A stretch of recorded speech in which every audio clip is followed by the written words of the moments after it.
Bueno, quiero agradecer a quienes me acompañan aquí en la mesa, en la presentación, a Maristela Esbampa, que es socióloga y escritora, investigadora del CONICET, docente universitaria e integra el grupo Alternativas al Desarrollo. Así que muchas gracias, Maristela, por venir, por acompañarme.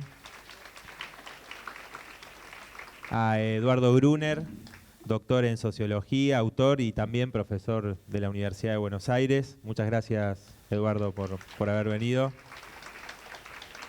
A Romy, que vino desde Córdoba, trabajadora de Pedido Ya, de Globo, de Rappi, militante del PTS, que su testimonio está también en este libro. Muchas gracias, Romy, por venir. Bueno, agradecer también a Martín Sivak, que es editor de Ariel y el Grupo Planeta. Maristela. Bueno, buenas tardes a todos y a todas. Antes que nada quiero agradecer la invitación para la presentación de este libro, Rebelde o Precarizada, de Nicolás del Caño. Estaba viniendo para acá y recibí un mensaje de Pablo Alabarces, querido colega, que hablaba de este libro como un libro de oportunidad política.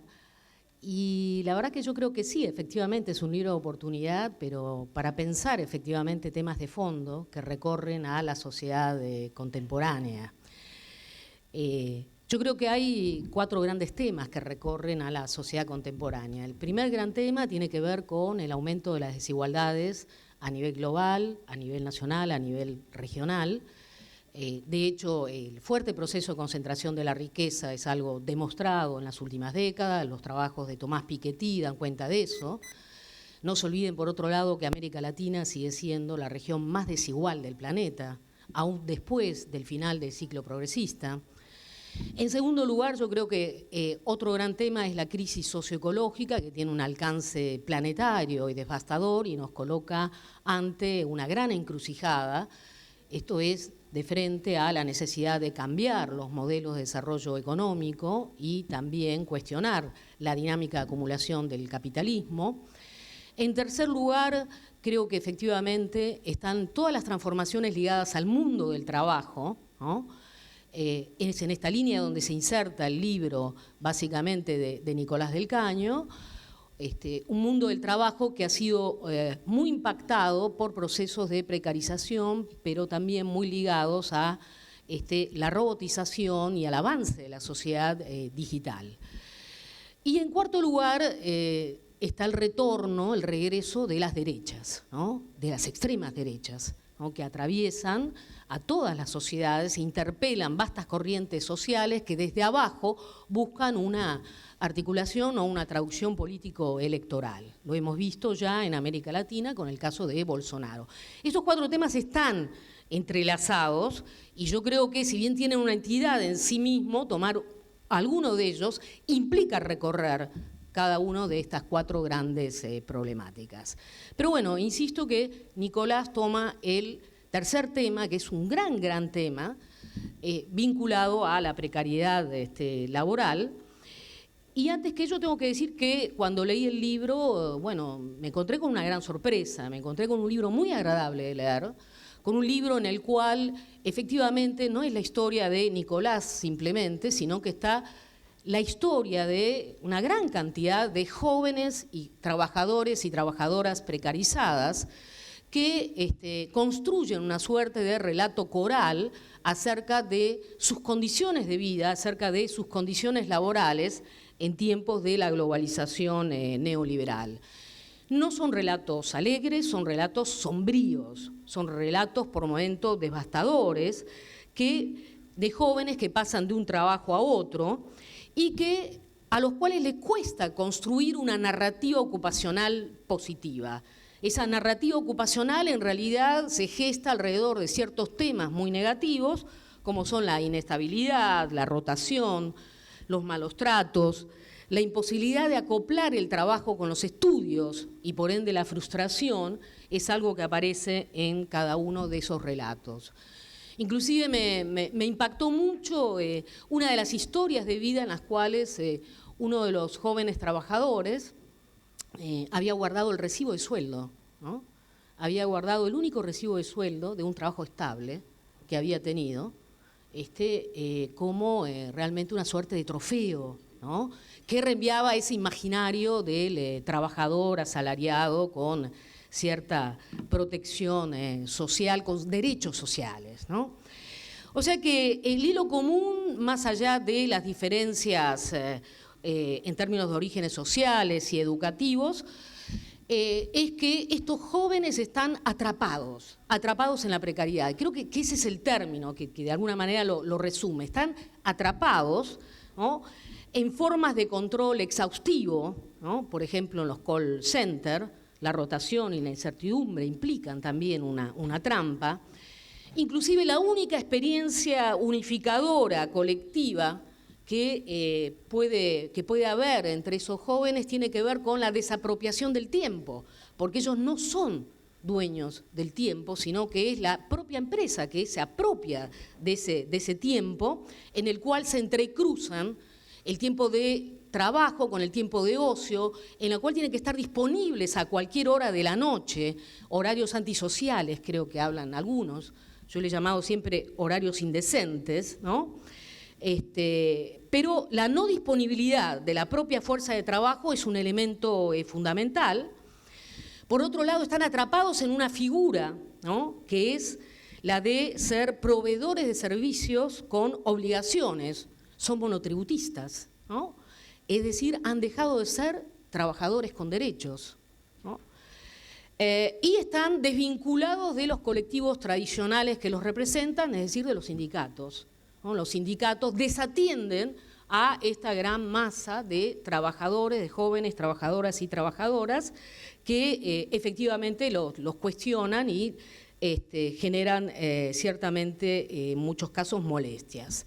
Y por último, creo que además de estar atrapados en esas formas de control exhaustivo, tipificados en una figura que no los representa como trabajadores, un elemento fundamental que Nicolás señala en el libro es sin duda la feminización, ¿no?, de la precariedad, ¿no? O sea, se hablaba mucho de la feminización de la pobreza, es un tema de estos que atraviesa la literatura sociológica en América Latina y en Argentina, pero sin duda él pone en el centro un elemento fundamental ligado a esta doble tarea de las mujeres que, por un lado, sufren la desapropiación del tiempo en el trabajo y, por otro lado, tienen todas las obligaciones del caso una vez que entran a sus hogares.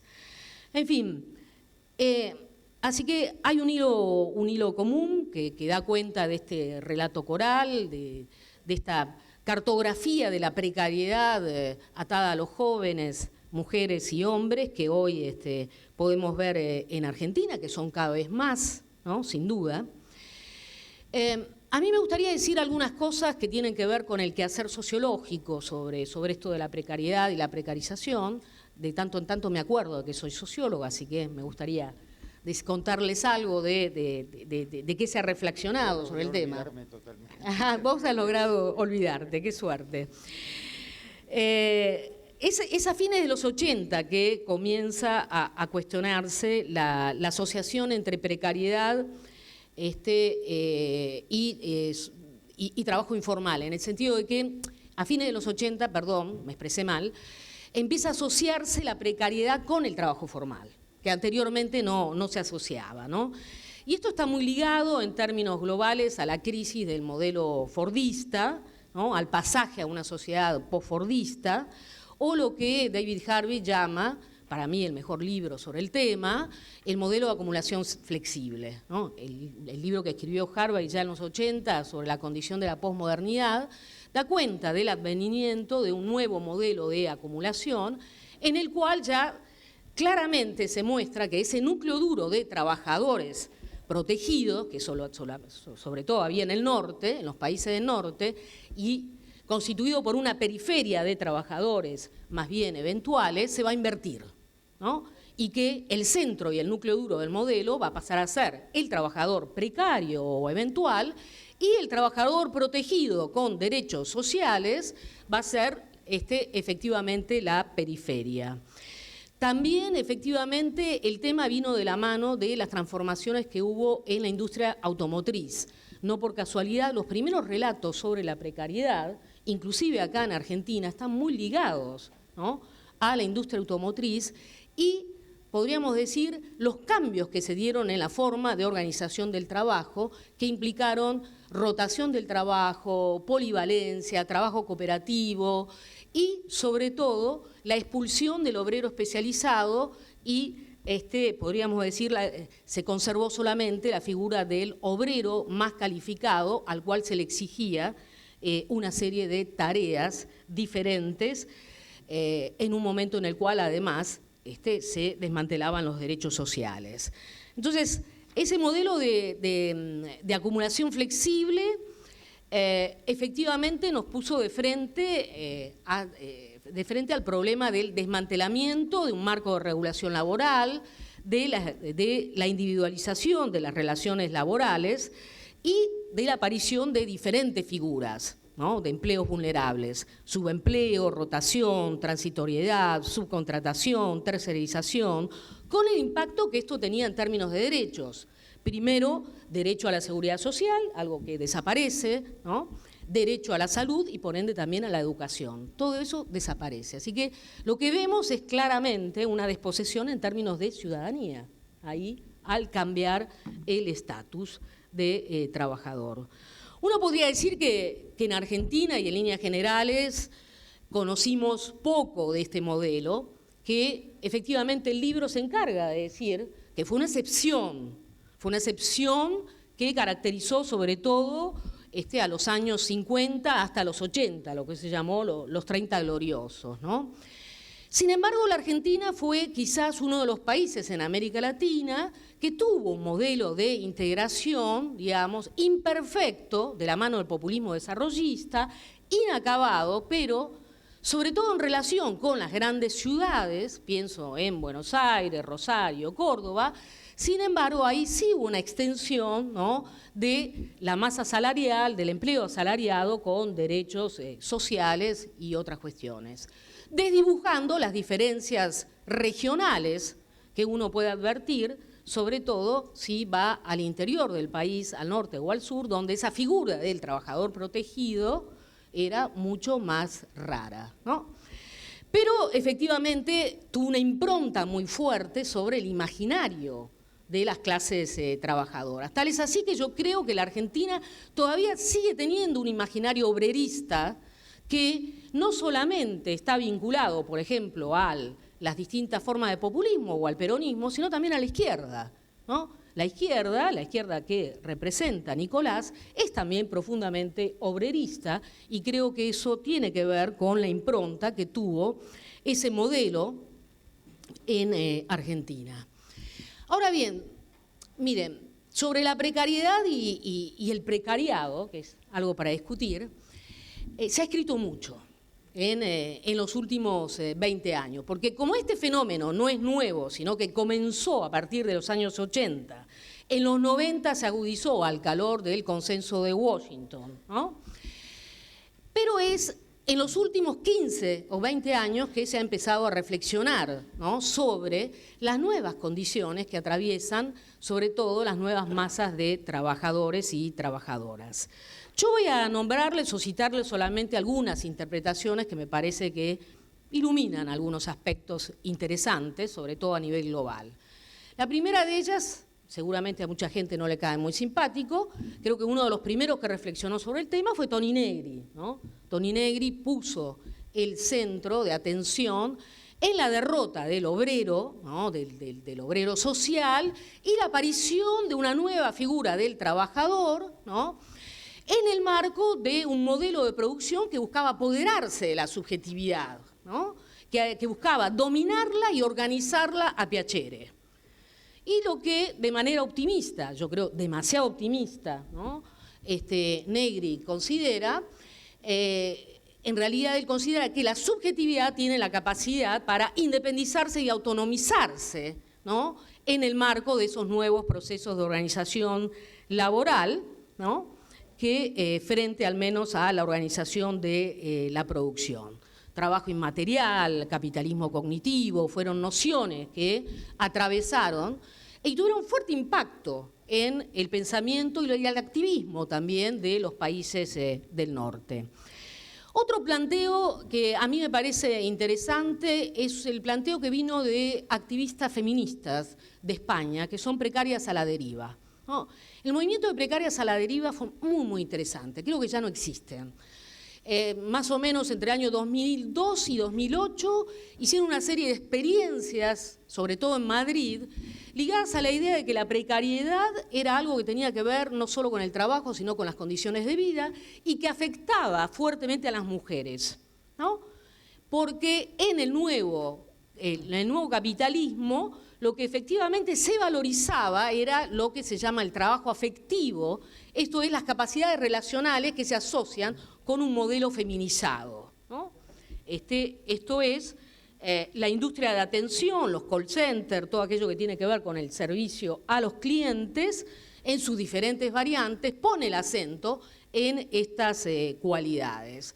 Yo no sé qué fue de ese colectivo, pero dejó una marca interesante en la reflexión sobre el precariado y, de hecho, publicó un léxico precario, ¿no?, muy interesante que todavía ustedes pueden encontrar por internet.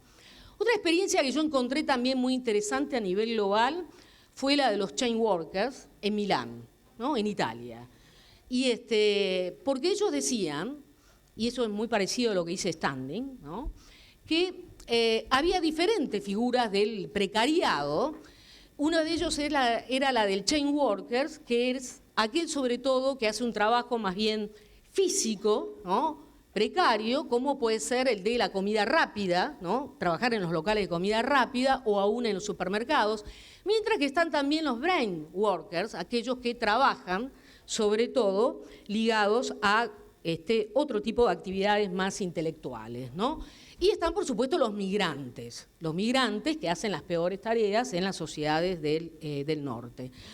Hasta donde yo supe, digo para remontarnos un poco a la década anterior, hasta el año 2008-2009 en Europa se organizaba el May Day, que fue rebautizado como el Día del Precariado, ¿no?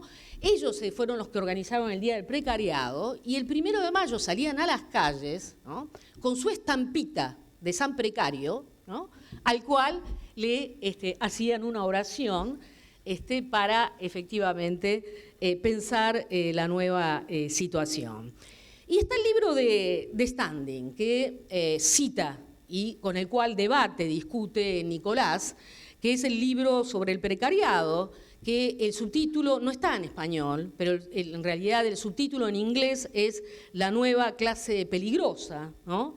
En español solo han puesto el precariado y algo más, pero no han puesto eso que me parece fundamental, que es un sociólogo de la OIT, de la Organización Internacional del Trabajo, que sin duda, retomó mucho de estas experiencias de activistas que reflexionaron sobre el precariado y que considera que el precariado es la clase emblemática del capitalismo financiero del siglo XXI. Considera que es una clase en sí, no para sí, ¿no?, y que efectivamente es una nueva clase emergente diferente al proletariado. A mí me parece interesante esta tipificación. Standing sostiene que hay 3 tipos de precariado. Están los atávicos, que son los hijos de los ex obreros industriales, que son los más sensibles, lo dice delicadamente, a las utopías regresivas, esto es, a los discursos de la extrema derecha. Y que eso se ve mucho, si ustedes van a Francia, a Inglaterra, a Alemania, ¿no?, es efectivamente esa vieja clase obrera que hoy se siente amenazada, la que hoy está votando a la derecha y a la extrema derecha. Pero bueno, están eso, los atávicos, el nombre tampoco me parece muy feliz, están los migrantes, por supuesto, y las minorías étnicas, que son los ciudadanos de segunda, y están los jóvenes supercapacitados o sobrecalificados, ¿no?, que deben aceptar tareas debajo o por debajo de sus capacidades, ¿no? Y lo que dice Standing es que efectivamente gran parte de su expectativa política está puesta en esta capa, en este sector los jóvenes sobrecalificados, que son los que efectivamente no quieren volver al estado anterior, no quieren volver al estatus de trabajador protegido propio del capitalismo fordista, sino que combaten al capitalismo, ¿no? A mí me pareció interesante, ¿no? Y lo comparaba con la experiencia que hubo también en la década pasada, de la Coordinadora de Trabajadores Precarizados, ¿no? Que tuvo al menos 2 o 3 años de existencia. Entre el 2005 y el 2008, hubo acá en Buenos Aires una coordinadora de trabajadores precarizados que reunía a los motoqueros, ¿no? Reunía también a los trabajadores, sobre todo sociólogos, jóvenes sociólogos que hacían encuestas, ¿no? A los jóvenes que hacían encuestas, y a los trabajadores del call center, que tuvieron grandes dificultades para organizarse, grandes dificultades, que desarrollaron una fuerte experiencia asamblearia, un activismo radical cuya resistencia precisamente radicaba en reapropiarse de ese tiempo del cual había sido expropiado por parte de los trabajadores, por parte de las empresas. Fue una experiencia que se perdió, debe haber dejado alguna marca, intuyo yo, pero se perdió dado que la coordinadora se disolvió, sobre todo porque los motoqueros estaban hartos de que los estudiantes de sociología hicieran asambleas de 8 horas, ¿no? Y no terminaran nunca de decidir o tomar decisiones para la acción. Pero bueno, en todo caso, hay una cuestión que nos dice Standing y que a mí me parece muy rica para reflexionar, volviendo al tema del precariado, más allá de que estemos de acuerdo si es una nueva clase o no. Él dice, es diferente del proletariado. Es una clase social que no se identifica ni con la clase media, a la cual no pertenece, pero tampoco pertenece a la vieja clase obrera que hemos conocido, ¿no? Y en esa línea, lo que él dice es que la acción de estos jóvenes activistas precarizados debe orientarse no tanto a las empresas, porque uno cambia todo el tiempo de empresa, cambia todo el tiempo de empleo, más bien, entonces cambia todo el tiempo de interlocutor, sino que debe orientarse hacia el Estado. Debe orientarse hacia el Estado porque es el Estado el responsable de modificar o no, mediante la presión social, la lucha social, los marcos regulatorios. En fin, no los quiero aburrir más con todo esto, pero me parece que son experiencias interesantes para pensar la precarización en el mundo de hoy y para pensar efectivamente esto. ¿Es o no una nueva clase social, el precariado? A mí me parece que no es posible de manera fácil decir es una categoría que en todo caso atenta contra la unidad de la clase trabajadora, porque nunca hubo una clase trabajadora, así tal cual, como la nombra el imaginario obrerista, sobre todo acá en estas latitudes, en América Latina, en Argentina, donde hay una geografía muy vasta, ¿no? En donde encontramos actores muy diversos, muy heterogéneos, de campesinos, indígenas, desocupados, informales, desde siempre, además del empleo asalariado, ¿no? Que hoy en día es cuestionado de la mano del avance del modelo de acumulación flexible. Entonces, a mí me parece que efectivamente quizás habría que dejar de lado esa mirada tan obrerista para iluminar esas otras regiones, ¿no? de la sociedad, en las cuales la precarización es una marca registrada, es una marca histórica. Me parece más apropiado hablar de clases subalternas, porque la idea misma de subalternidad tiene la capacidad de englobar experiencias diferentes y sectores diferentes. Tengo una gran preocupación acerca de eso porque creo que por momentos la mirada obrerista puede encubrir, no solo las viejas experiencias, sino también las nuevas, aquello que de nueva tienen las experiencias que hoy podemos observar, por ejemplo, en los jóvenes y trabajadores y trabajadoras precarizadas. Así que bueno, yo entiendo que puede ser también una moda hablar de precariado, pero por eso les traje a colación la reflexión que hay ya desde hace 20 años sobre el precariado, al menos en Europa. Yo creo que Standing tomó mucho de eso y hay muy poco de original en su trabajo en ese sentido, Pero creo que efectivamente la idea de apelar a una unidad de la clase trabajadora deja de lado estas realidades diferentes que forman parte de la historia de América Latina. Así que bueno, yo quiero agradecer la invitación, por supuesto. El libro deja instalado una variedad de situaciones vinculadas a la precariedad de los jóvenes, pone en el centro la cuestión de la precarización vivida por las mujeres, instala la idea o la necesidad de pensar la potencialidad organizativa y política de este nuevo sector, porque evidentemente es algo que ha llegado para quedarse si es que el capitalismo tiene algún futuro. Yo creo que no, pero en todo caso en esa línea no creo que cambie mucho, sino que se profundizará precisamente la precarización. Y para terminar, ya que tengo este lugar y esta oportunidad para decirlo, creo que a mí me parece muy positivo que la izquierda haya tomado, por ejemplo, tan a pleno la problemática de las mujeres. Aparece en este libro, aparece en Pan y Rosas, que es uno de los movimientos ligados al PTS, que tiene una larga historia y que es conocida y reconocida dentro del campo feminista.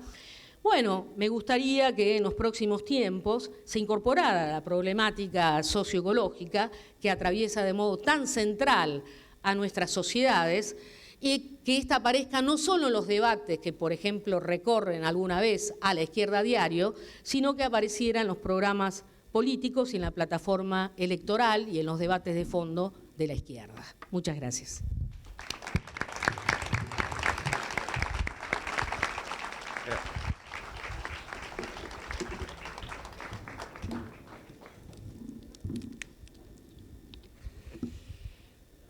Bueno, buenas tardes o ya casi buenas noches. Desde luego también quiero yo agradecer muy fraternalmente esta invitación que me han hecho para presentar el libro de Nico. Es muy importante para mí porque quiero decirles que es la primera vez en mi vida que un candidato a presidente de la Nación me invita a presentar su libro. Esto no se ve, ¿no? Y es una larga vida y he presentado no sé cuántos miles de libros. Bueno, pero esto no me pasó.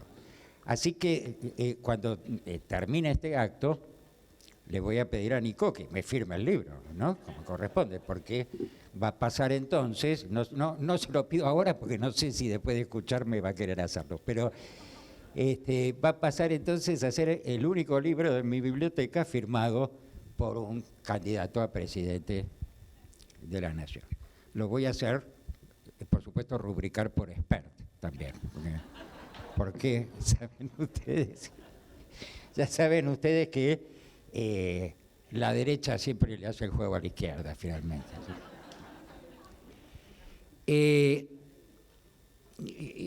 Es difícil, bueno, Maristela ya dijo un montonazo de cosas y centró la mayoría de los problemas más importantes.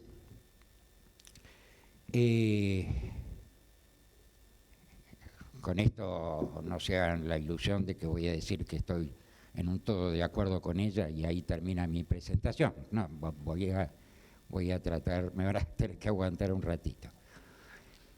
Me gustaría empezar, por otro lado, digamos, con una obviedad absoluta, que es decir que este es el libro de un militante y que es además un libro militante en sí mismo. Es un libro, uno de cuyos objetivos centrales es informar, argumentar, interpretar y, si me disculpan la expresión un poco rápida, movilizar conciencias.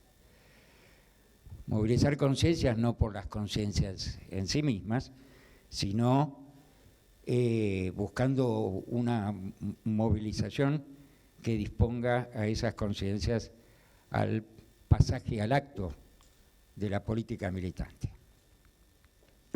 El propio Nico dice de su libro que no es un libro de quejas, que es una guía para la acción, retomando una canónica definición que se ha dado del marxismo. Y en esa condición, el libro tiene necesariamente también una dimensión pedagógica, en el mejor sentido del término, que es muy notable en varios aspectos, pero una cosa que inmediatamente llama la atención es lo que podría llamar un rasgo de estilo del libro, ¿no? Todo el tiempo el autor parece que, a través del libro, estuviera dirigiéndose a un público. Estuviera, ¿no? Todo el tiempo dice, ¿se entiende lo que digo? ¿O qué piensan de esto que acabo de razonar o de mostrar, ¿no? Hay una suerte de estrategia de interpelación y de interlocución. Casi uno lo lee como si estuviera escuchando una clase en una escuela de cuadros. Ahora, si el libro se limitara a eso, no habría mucho más que decir. Quiero decir, alguien que no conozca el libro, que no lo haya leído, que no lo conozca Nicolás, que no, un poco a la distancia, y fuera de contexto, escuchara esto que yo estoy diciendo ahora, temería encontrarse con un libro que apele a ciertos reduccionismos o propagandismos o un recetario, ¿no?, derivado de esa intención de ser una guía para la acción, pero por supuesto que hay muchísimo más en el libro que eso. Hay, y es muy llamativo también, muy interesante, una suerte de pasión por la demostración rigurosa de por qué es necesario ese pasaje a la acción que yo decía. Quiero decir, demostración de que la necesidad de ese pasaje a la acción debería derivarse, después por supuesto está el tema de las conciencias, pero debería derivarse objetivamente de cuáles son las condiciones del mundo, del capitalismo, y las que nos corresponde de manera particular a países como el nuestro y de manera más particular todavía a nuestro propio país. Esta oscilación es otro rasgo central del libro. Esta oscilación, quiero decir, esta dialéctica, lo puedo decir así, entre las particularidades de lo que nos toca vivir en nuestra propia historia y sobre todo en los últimos años, y la referencia a que eso no es una anomalía argentina, digamos, o nacional, o siquiera latinoamericana, sino que es la expresión particular de un proceso del capitalismo a nivel mundial en su etapa interminable de crisis. Y esas condiciones a las que yo recién me refería, por supuesto se pueden pensar de manera muy profundamente teórica, y hay que hacerlo, pero al mismo tiempo, y queda claro en el libro, no son condiciones abstractas, son bien concretas y singulares para cada uno que tiene que vivir atrapado, como decía Maristela recién, en esas condiciones.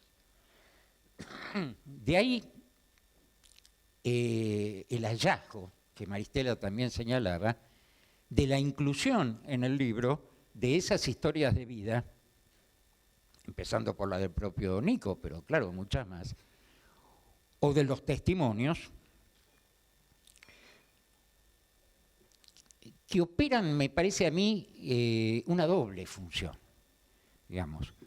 Por un lado, por muchos de esos testimonios, de las historias de vida también, pero si yo recuerdo bien, todos los testimonios son de actuales militantes en algún terreno, en alguna...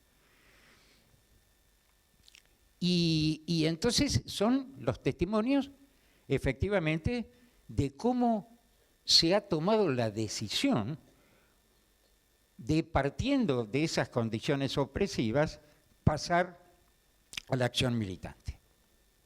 Y por otro lado, la importancia... Necesito un traguito de agua, por favor.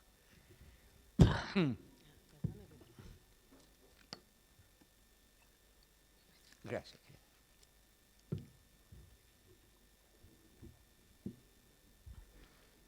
Digo, la importancia que tienen esos testimonios, esas historias de vida, es que le dan una carnadura, una materialidad absolutamente singular a lo que de otra manera podría caer en cierto grado de abstracción. Voy a volver sobre esto, porque me parece que es una cosa, es un gran hallazgo realmente el lugar que ocupa esa cuestión. Lo que me interesa destacar ahora es esto. Con este método, el libro hace efectivamente eje de toda su estructura en la cuestión de la precarización de las relaciones laborales. De las relaciones laborales, es decir, es casi un sinónimo de las relaciones de explotación, donde entonces la precarización es sin duda una profundización, una intensificación de esas relaciones de explotación, de esa lógica de la explotación, que afecta muy en particular, en general, digamos, a los trabajadores horriblemente llamados informales, con un eufemismo bastante canallesco, y más en particular todavía a los más jóvenes y a las mujeres. No voy a parafrasear toda la explicación que da el libro a propósito de este fenómeno. Ustedes lo van a leer si es que no lo han hecho ya. Pero sí me interesa destacar un par de cuestiones que me parecen centrales.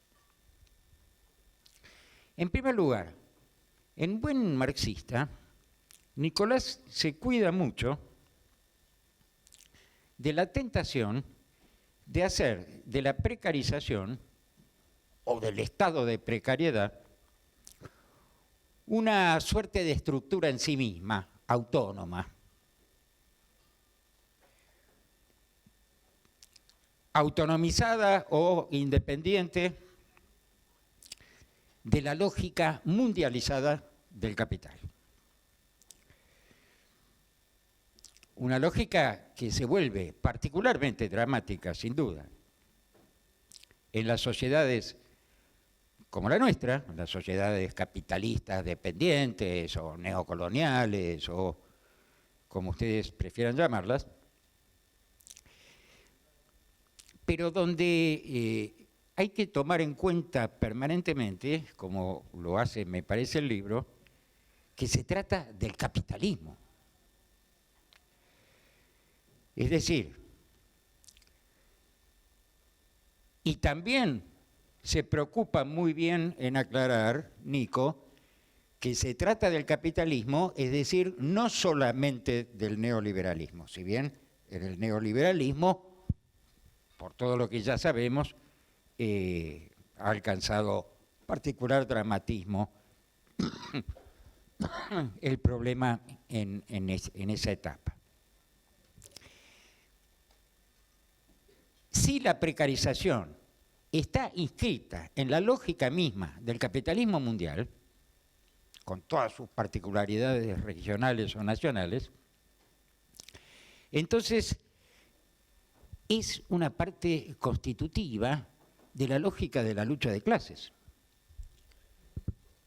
¿Por qué? Hay que recordar que si hay lucha de clases, hay por lo menos dos clases que luchan.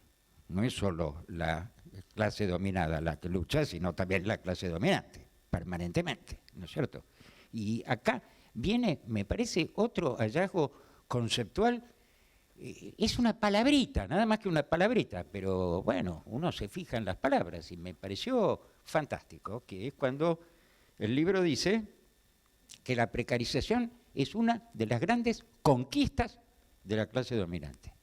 Efectivamente, en ese proceso donde la clase dominante también lucha permanentemente, todos los días, una de las grandes batallas que ha ganado es la de la precarización y todo lo que, por supuesto, eso conlleva como consecuencia en todos los órdenes. Entonces, la precarización es una parte constitutiva del capitalismo, lo fue siempre,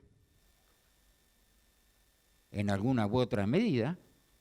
Nicolás cita a Marx y a Engels de mediados del siglo XIX, que ya señalaban el problema de la precarización. Por supuesto, desde entonces el capitalismo se ha transformado de manera muy radical, no es de ninguna manera el mismo, lo cual no quiere decir que haya dejado de ser capitalismo. También está esto en el libro, esta preocupación permanente por no hacer de la precarización un fenómeno de alguna cosa que no sabríamos muy bien qué es,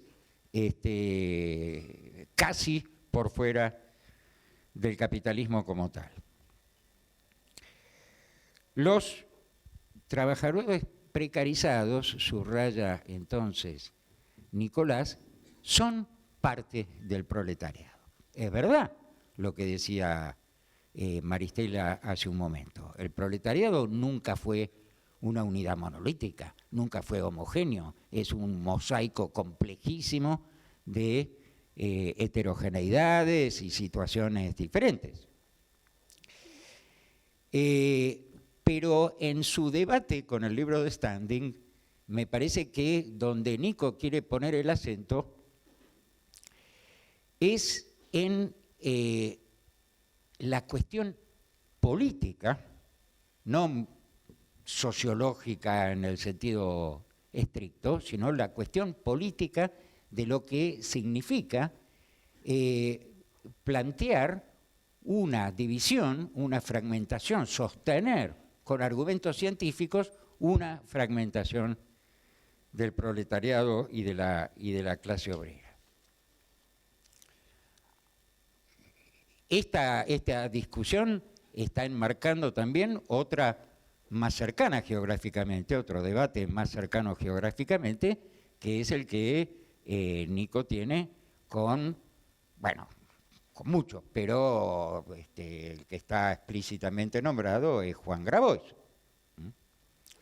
Es decir, la idea de que ese sector de la clase trabajadora que presuntamente representa a alguien como Grabois es el de los excluidos, y donde el término excluido se maneja con una suerte de sustancialización ontológica, no sé cómo llamarla, como si otra vez en toda la historia del capitalismo no hubiera habido un lugar bien importante para los excluidos.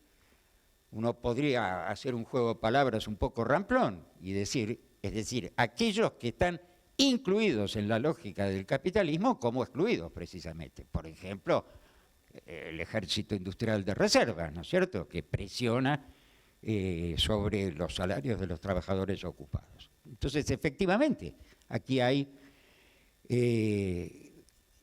distintos registros en los que se podría hacer esta discusión. Y en el libro como era esperable, el político es un registro central. Quiero decir que solo desde una perspectiva marxista, apoyada en una visión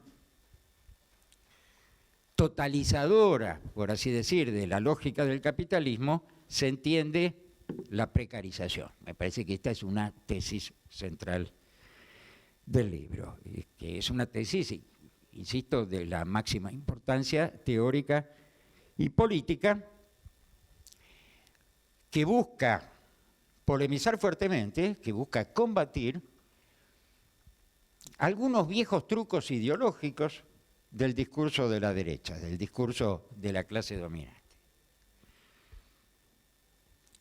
Por ejemplo, que el capitalismo en las últimas décadas se habría transformado tan radicalmente que ya no es de ninguna manera el capitalismo sobre el cual habló un Marx, y que por lo tanto el marxismo ya no tiene nada que hacer en el análisis crítico, ni hablemos ya en la praxis política, con este capitalismo.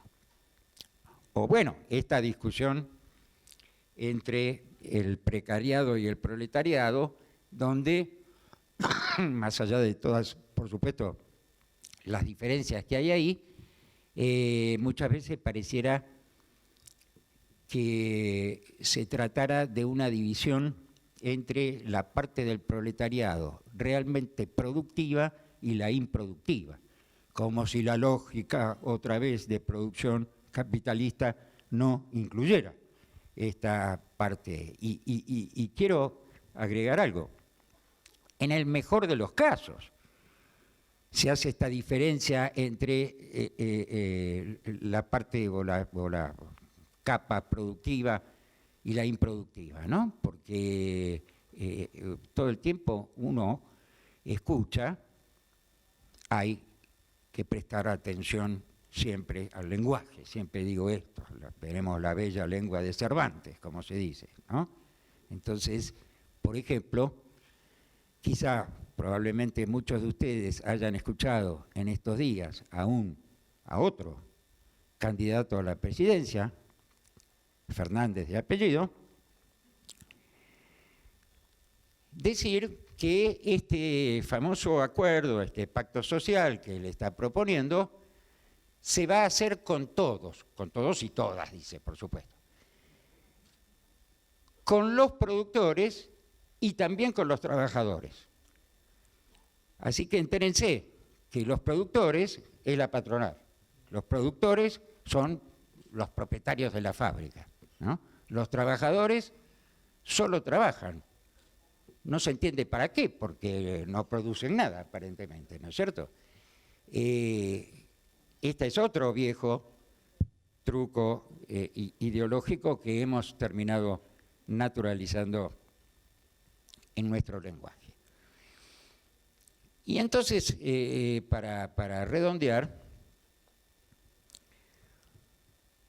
si el libro hace un llamamiento especial, vuelvo al principio, hace un llamamiento a la acción política, ese es uno de los objetivos centrales del libro.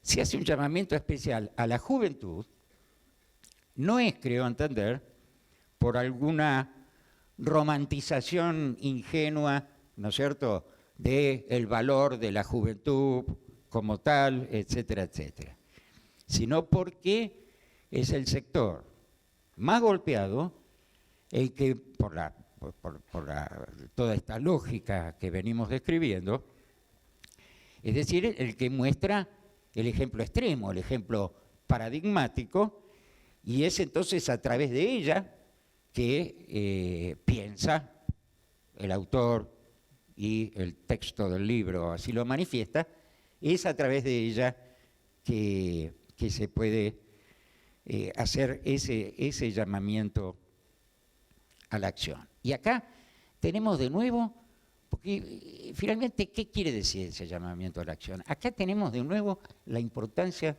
de las historias de vida y de los testimonios. Porque esa acción no es para lograr este o aquel objetivo puntual. Las historias de vida y los testimonios que podemos leer en el libro muestran muy dramáticamente cómo toda esta lógica que el libro viene describiendo afecta a la vida en su conjunto, a la vida como tal, afecta a la vida cotidiana, no solamente a la vida laboral, a la vida cotidiana, a la vida familiar, a la vida sexual, a la vida de amistad, a la vida hasta del placer mínimo que estos jóvenes y estas jóvenes pueden aspirar a tener. La educación, hay toda una sección bien interesante del libro a propósito del problema de la educación. Entonces, cuando un libro militante, como decía, llama al pasaje a la acción en el contexto de la lucha de clases, no se trata solamente, aunque eso tiene que estar, a eliminar las condiciones de precarización. No se trata, aunque claro que tiene que estar, solamente a mejorar los salarios, las condiciones de vida, etc. Se trata de la vida, se trata de luchar, eso es la lucha de clases en última instancia, ¿no? Cuando Marx hablaba del pasaje del reino de la necesidad al reino de la libertad, estaba hablando de eso, el pasaje a una vida auténtica y elegida, ¿no? En las condiciones que el deseo de cada uno le dicten. Y creo que ese llamamiento está muy claro en el libro, puesto que termina con esa linda frase que dice, que habla de una vida que merezca ser vivida. Gracias.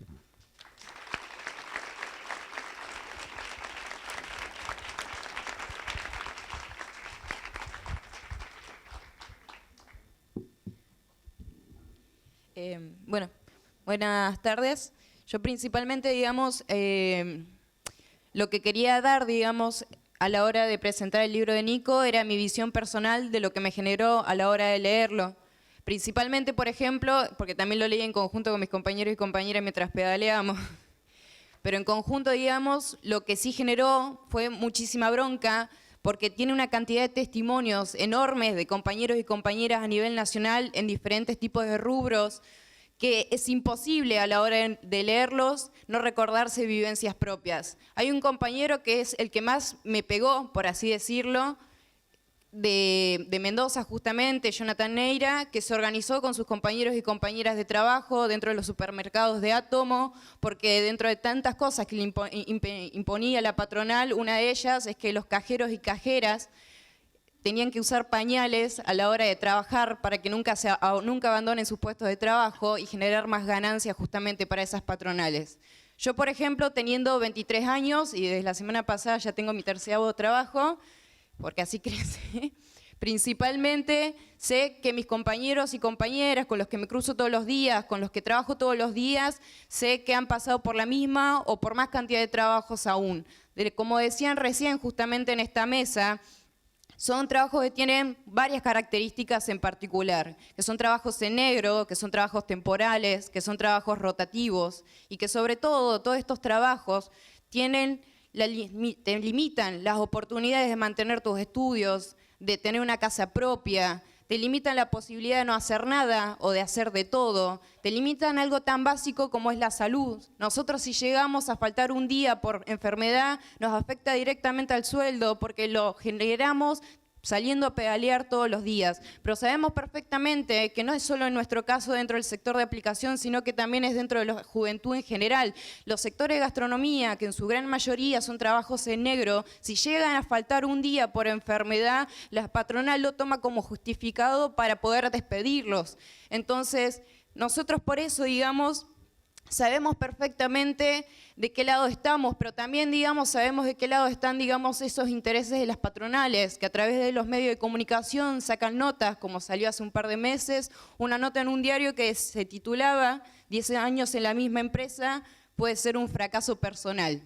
Yo quiero dar ejemplos concretos con respecto a esto. Yo, por ejemplo, trabajando en call center, me acuerdo siempre de una compañera que estudiaba licenciatura en comunicación para especializarse en radio, una compañera que terminó con las cuerdas vocales rotas de tanto estar tras llamada en el call center, o dentro de gastronomía, digamos, compañeras mías que son madres, que trabajan 10 horas de martes a domingo, o dentro del mismo sector de aplicación, Diego, un amigo mío, por ejemplo, compañero también de trabajo, que viene del interior de Córdoba, trabajando desde la secundaria para poder progresar y llegar a la universidad y nunca poder llegar a hacerlo.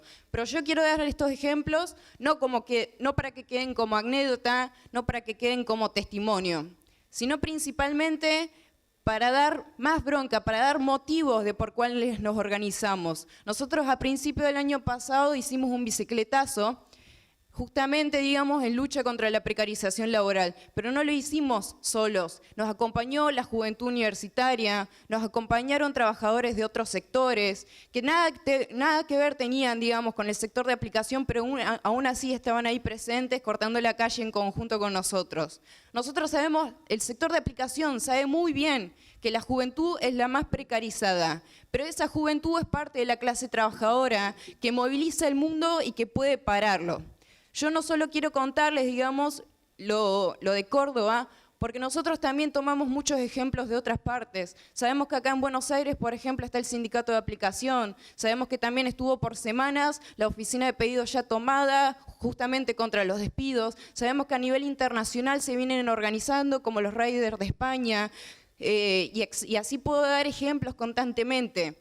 Pero yo principalmente, digamos, lo que quiero dejar como mensaje es que nosotros lo que venimos aprendiendo es que organizarse es una tarea muy ardua, donde uno tiene que ser muy paciente, es un trabajo difícil, que no vamos a hacer 10 de un día a otro, no vamos a hacer 100, que no crecemos así, pero sí sabemos que en algún día vamos a hacerlo, que sabemos perfectamente que tenemos una tradición de lucha de otros trabajadores, de otra juventud, digamos, que también se movilizó, que también se organizó. Sabemos que no estamos solos, porque así como en el bicicletazo nos acompañaron otros sectores, hasta el día de hoy están presentes.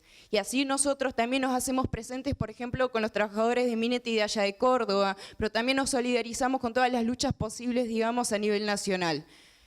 Más que nada, digamos, sabemos perfectamente que también que nosotros no somos los únicos que nos venimos movilizando. Dentro de las fábricas, por ejemplo, de manera mucho más clandestina, los pibes y las pibas también piensan cómo empezar a luchar por sus derechos laborales, justamente tapados de la burocracia sindical, que se dice representante de los trabajadores y lo que último representa son las necesidades de los trabajadores y que son los primeros a la hora de enterarse que los trabajadores están hablando de buchonearlos con los patronales para que los despidan. Entonces, nosotros lo que peleamos en última instancia son por derechos laborales, pero también para que el día de mañana esos pibes que están dentro de la fábrica organizándose deje de ser de forma clandestina, para que el día de mañana nosotros podamos estudiar tranquilamente sin saber si el día de mañana vamos a tener la posibilidad de prosperar dentro de un futuro. También lo hacemos, digamos, en última instancia, como decía Gruner recién, por una vida que realmente merezca ser vivida. Y ese es el mensaje que más que nada quería dejar, digamos, por la interpretación del libro, que está buenísimo, digamos, y que me ayudó muchísimo a mí y también a mis compañeros y compañeras dentro del sector de aplicación, de saber, digamos, que es una situación nacional, es una situación internacional la cuestión de la precarización laboral.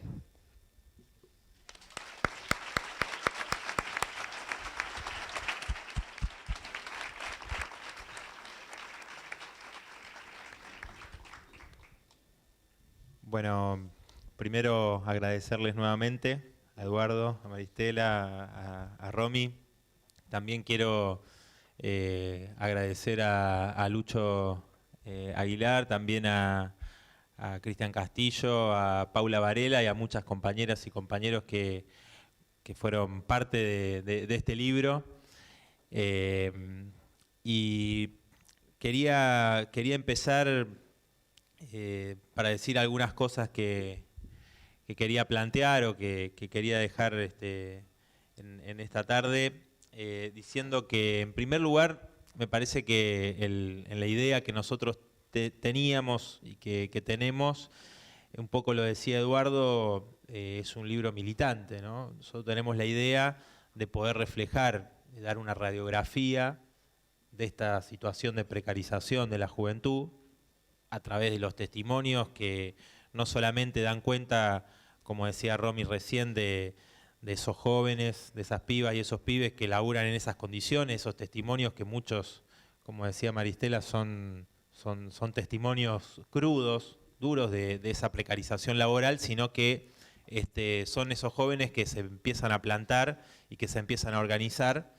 Y bueno, en ese sentido nosotros queremos, como marxistas, como revolucionarios, pensar esa nueva clase obrera, ¿no? Esos nuevos sectores de la clase trabajadora que en la juventud, a nivel internacional y en la Argentina, por supuesto, sufren esas nuevas formas de explotación, esa fragmentación de la clase trabajadora que se ha agudizado en los últimos años y el neoliberalismo justamente vino a eso y es una conquista de la clase dominante en ese sentido, ¿no? En la fragmentación de la clase trabajadora, pero buscando esto, ¿no? Es decir, cómo pensar primero las luchas que se vienen dando, las formas de organización que estos nuevos sectores se vienen dando a nivel internacional, tomar esas experiencias para, a partir de eso, poder pensar cómo organizarlo, ¿no? Y cómo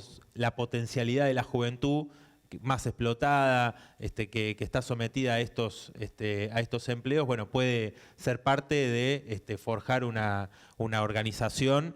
Obviamente que eso lleva a un cuestionamiento a las organizaciones actuales, a los sindicatos, pero bueno, lo pensamos un poco desde ahí, está bueno como disparador el libro también para que lo podamos pensar en común, ¿no? Que podamos pensar este debate, esta discusión, que en última instancia es para comprender esa nueva realidad, que como revolucionarios, como marxistas, seríamos necios si no buscáramos dar cuenta, ¿no? De comprender esa nueva situación y al mismo tiempo poder darnos las herramientas para organizar esos sectores, ¿no? Entonces, primero digo, es una radiografía, decía, de esta situación, de esta realidad, con los testimonios, con muchos datos, con estadísticas. Muchas son oficiales, otras son de algunos entes que inclusive centros de estudios que están vinculados a sectores de la oposición, pero lo que nosotros en un momento tuvimos la duda si no teníamos que ponerle de título algo más similar a vidas precarizadas o vidas precarias al libro, porque no se trata solamente de la precarización del empleo, sino que uno puede ver esto que vos señalabas también, Eduardo, de él, que se traslada a muchos ámbitos de la vida, ¿no? Y tenemos ahí algunos datos que pusimos, que creo algunos son más terribles, como por ejemplo que en la Argentina cada 8 minutos hay una piba, un pibe que deja la escuela, ¿no? O la realidad que vemos en la salud pública, el transporte que es deficitario y cada vez más caro y se hace cada vez más inaccesible inclusive para la juventud. Bueno, muchas cosas que nos plantean eso, ¿no? Pero queríamos destacar esta cuestión de la rebeldía de la juventud. Después hay algo que creo que ustedes marcaban recién, creo que Maristela tomaba el ejemplo de Marlene, una compañera que en el libro da su testimonio, que cuenta que solamente tuvo 2 recibos de sueldo en 7 años, o Moisés, que dice que no tuvo nunca un recibo de sueldo, ¿no? En 10 años de trabajo.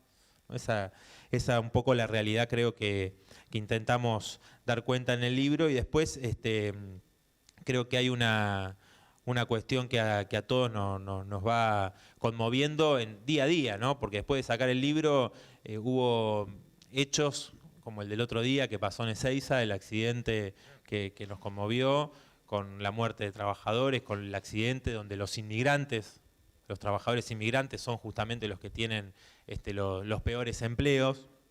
Y creo que, bueno, un poco la realidad que queríamos marcar, que queríamos dejar sentada en el libro es esa, y que de lo que se trata para nosotros ahí en el libro, en varios capítulos, es también de poder dar cuenta de una historia política, ¿no? Es decir, hay una parte que le dedicamos varios capítulos donde hay una cierta historia política del menemismo, por ejemplo, todas las leyes de flexibilización laboral que se fueron implementando, después cómo esa legislación y esas condiciones, ¿no?, de precarización se mantuvieron durante los años del kirchnerismo en gran parte. Hay una cifra, un número que nosotros creo que es una gran parte del eje del libro, que es el 61% de trabajadores no registrados, ¿no?, que se va repitiendo en el 2006, se va repitiendo en el 2012, tenés el mismo dato, el 61% de trabajadores en negro, en el 2018, y ahí entonces nosotros tratamos de dejar en claro cómo bajo el kirchnerismo, por ejemplo, se mantuvieron gran parte de la legislación, otra se anuló del menemismo, pero los convenios que se homologaron fundamentalmente en esos años, el 47% fueron con cláusula de flexibilización laboral. Es decir, que no solamente se mantuvo ciertas condiciones de precarización, de flexibilización, sino que también se profundizó en muchos sectores y sobre todo, bueno, en la juventud, como planteamos en el libro, que está concentrado básicamente en dar cuenta de la realidad de los jóvenes entre 16 y 25 años. También la idea del libro es, fuimos viendo un poco la geografía de la Argentina, donde también se demuestra que ahí tampoco hay grieta, porque si vos ves en Jujuy, donde gobierna Morales del radicalismo, de Cambiemos, o ves Salta, donde está Urtubey, o si vamos a Córdoba, donde está Schiaretti, lo que contaba Romy recién, o en Mendoza, en la provincia de Buenos Aires, en la Santa Fe de los mal llamados socialistas, donde también los jóvenes, por ejemplo, en las autopartistas, muchos, no solamente las condiciones, la cantidad de horas de trabajo, etcétera, sino que su salario mayoritariamente, me acordé porque escuché a Caló diciendo que ellos habían garantizado la gobernabilidad, que Macri les tenía que agradecer porque él había garantizado, ellos habían garantizado la gobernabilidad durante todo su gobierno. Me acordaba de los jóvenes de la UOM, de todo el país, pero particularmente nuestros compañeros que dieron muchas peleas ahí en Rosario, en Santa Fe, que cobran, inclusive su salario es menor al que se llevan los soldaditos de los narcos, ¿no? Entonces, digo, hay una realidad de esa precarización y una responsabilidad y una complicidad de la burocracia sindical en toda esta situación de precarización, pero digo, es importante porque hacer esta recorrida que hacemos, mostrar la especificidad de cada región, de cada provincia. No es lo mismo, por supuesto, que en Jujuy son 9 de cada 10 jóvenes los que trabajan en negro, ¿no? En el promedio nacional es del 60%, pero en el NOA es aún mucho más cruda esa realidad. No solamente la precarización o el trabajo en negro, sino además el hecho de que la desocupación, ¿no? Que ahora están los últimos datos donde se vuelve a mostrar lo que también en el libro intentamos dejar plasmado, que es lo que decía Maristela en relación a la feminización de la fuerza de trabajo, y también que son las mujeres las que tienen los trabajos más precarios, las que más sufren la desocupación, ¿no? Hay datos que, inclusive con respecto al último año de la crisis en la juventud, el 65% de los despedidos en el año 2018 fueron jóvenes. El 65%, o sea, la muestra de que son los que están más afectados justamente por la crisis que estamos viviendo hoy en la Argentina. Pero digo, volviendo a lo de la cuestión de la historia política y la cuestión de la radiografía que intentamos hacer de la geografía del país y que no hay grieta, creo que el convenio de Vaca Muerta, ¿no?, que es el convenio que generó la muerte de 8 trabajadores en el último año, un convenio flexibilizador que firmó la burocracia petrolera y que es muy reivindicado. Cada vez que voy a Neuquén, me dicen los compañeros, los periodistas me decían, algunos cuando me entrevistaban me decían, bueno, vos sos el candidato que viene y por lo menos habla acá, va, recorre, está con los trabajadores de Sanón. Macri va a Vaca Muerta, llega en avión, se baja, está con los empresarios, con la burocracia sindical y reivindica el convenio, pide le da más beneficios a las petroleras y se va, digamos, bueno. Ese convenio justamente que generó la muerte de 8 trabajadores, un convenio flexibilizador, es lo que nosotros vemos como la forma en la cual el peronismo hoy de Alberto Fernández está diciendo que va a llevar adelante la reforma laboral, a través de la aplicación de esos convenios. Y si nos remontamos a esto de convenios, a estos convenios con cláusulas flexibilizadoras que vimos durante los años del kirchnerismo, bueno, no cabe duda de que es una de las posibilidades, si no es que lo hacen con alguna ley como exige el Fondo Monetario Internacional, pero digo, ahí hay un punto, me parece que a tomar en cuenta que también hay testimonio de compañeros de Vaca Muerta, ¿no? Petroleros, sobre la realidad que a ellos les toca en ese trabajo y en la flexibilización cada vez mayor. También en el libro lo que hacemos es plantear una alerta en relación a la situación actual, en relación a lo que dice el Fondo Monetario Internacional, porque ahí ponemos declaraciones inclusive de Lipton, hay declaraciones de Christine Lagarde, que dan recomendaciones sobre cómo debería ser el empleo joven, o cuáles son las recomendaciones hacia el trabajo juvenil, y dicen, bueno, pagar menos indemnizaciones, bueno, todas las recomendaciones y las recetas que no son solamente para la Argentina, sino para todos los países del mundo, bueno, más flexibilización en los tiempos. Y plantea también esto de la alerta, me parece importante, sobre el Fondo Monetario Internacional, tomar uno de los países que nos dicen que es el milagro de cómo se salió de la crisis, que es Portugal, donde uno de los datos importantes que nosotros tomamos es que el 68% de los jóvenes tiene empleos temporarios de entre 3 y 6 meses. El 68%, o sea, hubo un salto exponencial y eso se mantiene al día de hoy, ¿no? Ese nivel de precarización, es decir, que los planes del Fondo Monetario Internacional tienen para la juventud reservado enormes grados de precarización, como lo que se ve en Portugal, donde fue uno de los lugares donde primero se empezaron a ver movimientos relacionados a la respuesta a la precarización en el último tiempo, ¿no? Con ese lema de una generación precaria, ¿no? Las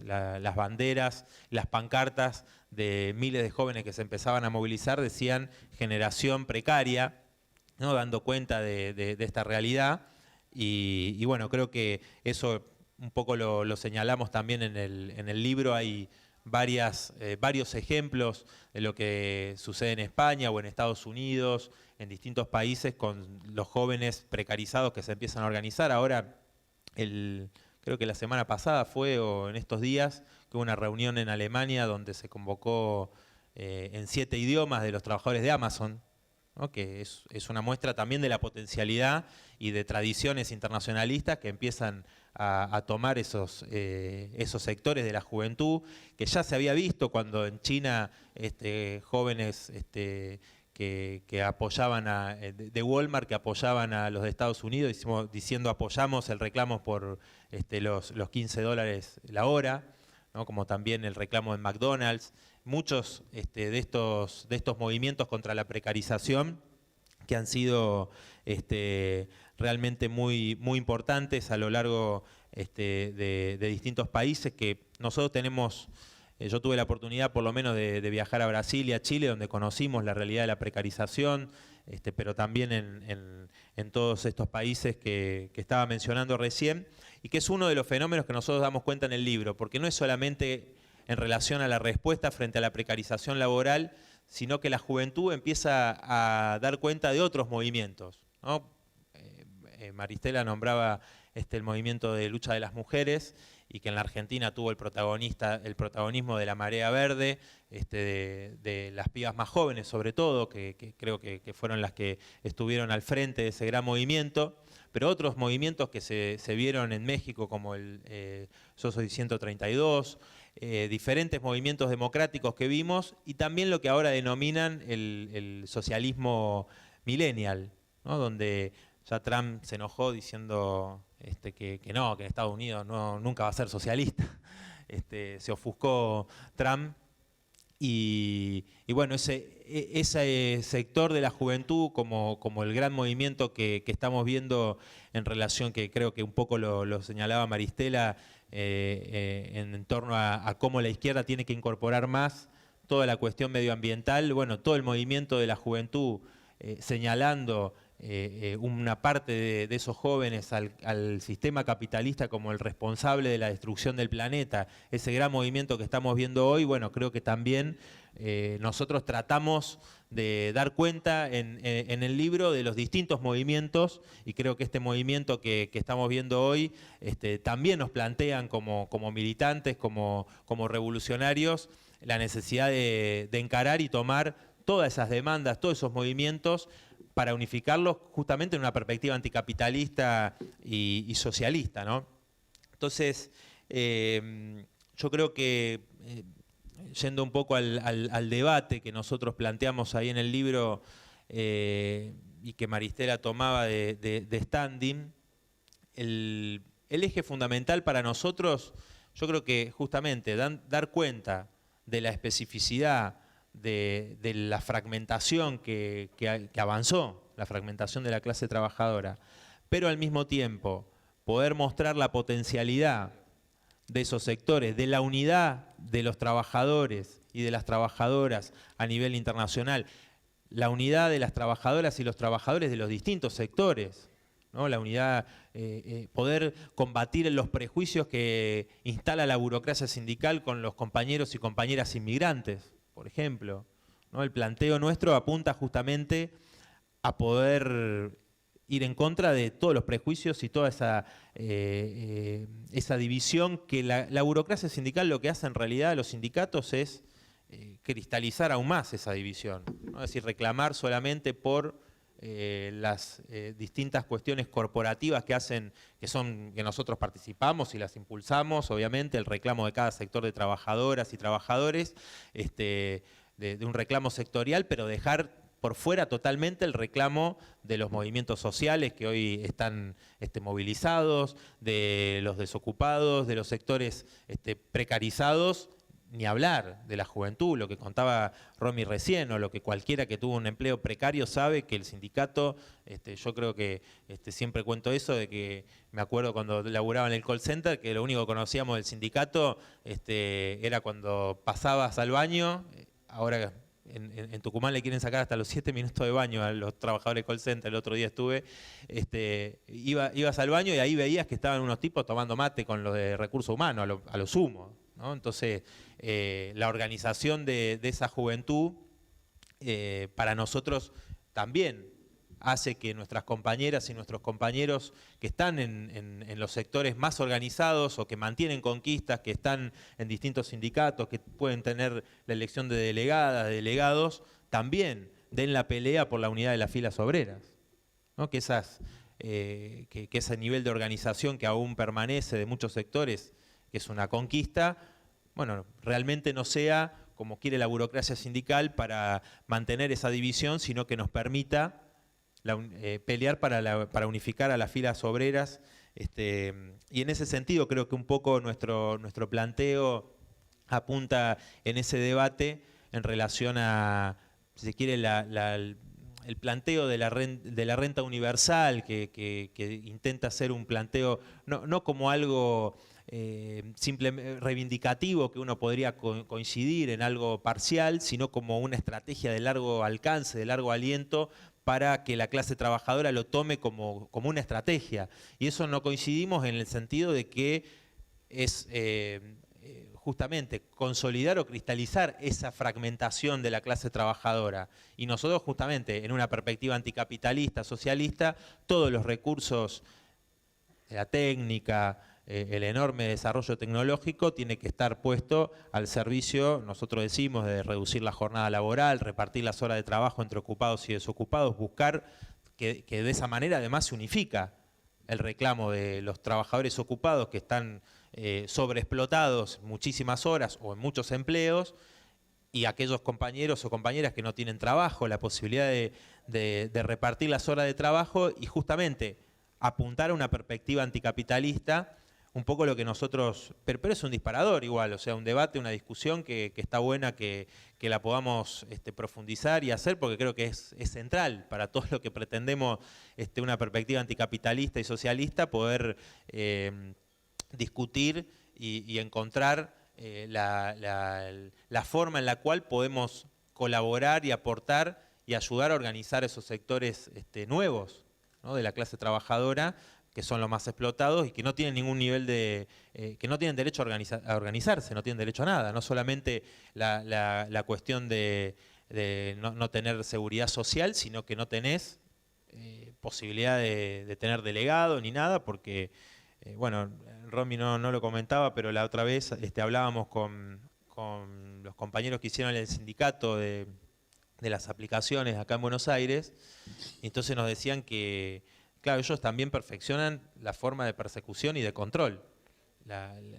Los tipos te toman como un colaborador, pero si vos te organizás, ellos saben dónde están reunidos. Justamente por las propias aplicaciones detectaban dónde estaban, quiénes eran los activistas, a dónde se organizaban, y de esa manera, bueno, los sacaban de la aplicación a los que estaban a la cabeza de la organización. Una forma también de persecución.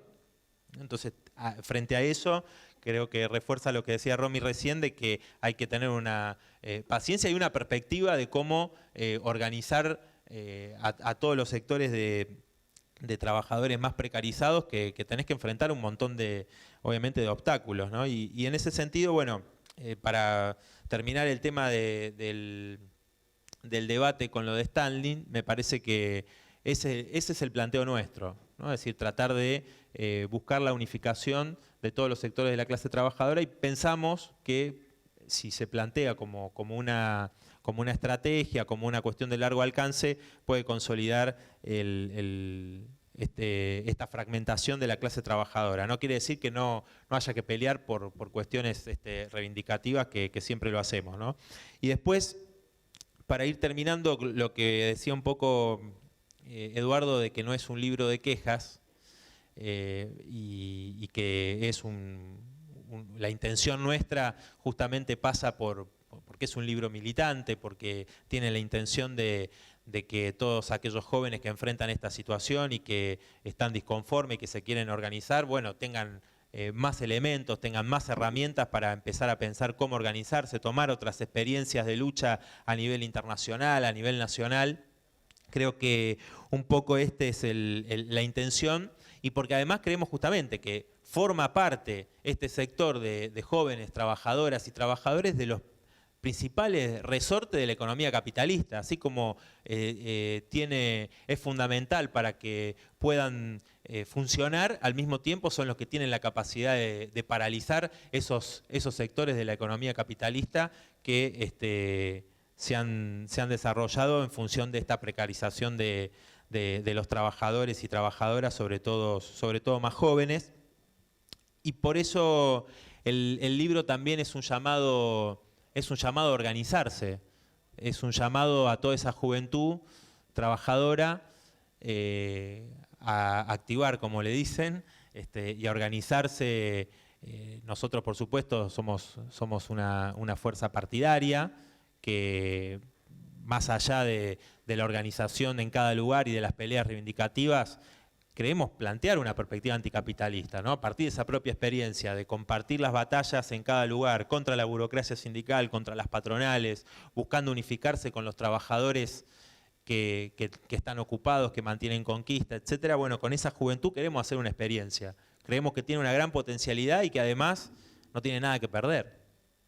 No tiene nada que perder más que sus cadenas, porque está en una situación de explotación y, como decíamos, de precarización de la vida, ¿no? En Argentina es uno de los países de América Latina donde más tarda la juventud en independizarse de su familia, a los 29 años promedio, porque justamente los salarios son bajísimos, porque hay los alquileres, ¿no? Todos los que alquilamos sabemos que son carísimos, y acceder a una vivienda para la juventud es realmente cada vez más difícil, ¿no? Prácticamente para muchos sectores inaccesible.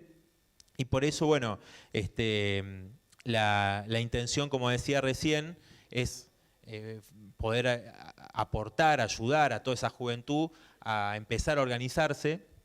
Bueno, Romy contaba el ejemplo de Córdoba, donde hicieron una agrupación, ¿no? con compañeras, con compañeros de Rap y de Globo, de Pedido Ya, de las aplicaciones, bueno, es un paso, ¿no? Es un paso en cada lugar empezar a organizarse con toda esa juventud y nosotros lo hacemos con esa perspectiva anticapitalista, lo hacemos bajo la perspectiva de que justamente un mundo donde hay 26 millonarios que tienen la riqueza equivalente al ingreso de 3.000 millones de personas merece perecer, ¿no? Y creo que en ese sentido, Maristela lo decía, que el capitalismo no tiene mucho futuro. Bueno, para que no tenga futuro necesitamos construir una fuerza social, una fuerza política que es la de los esclavos que hoy están en esta situación de fragmentación, que es la clase trabajadora, los esclavos modernos, y poder construir una herramienta política también de la clase trabajadora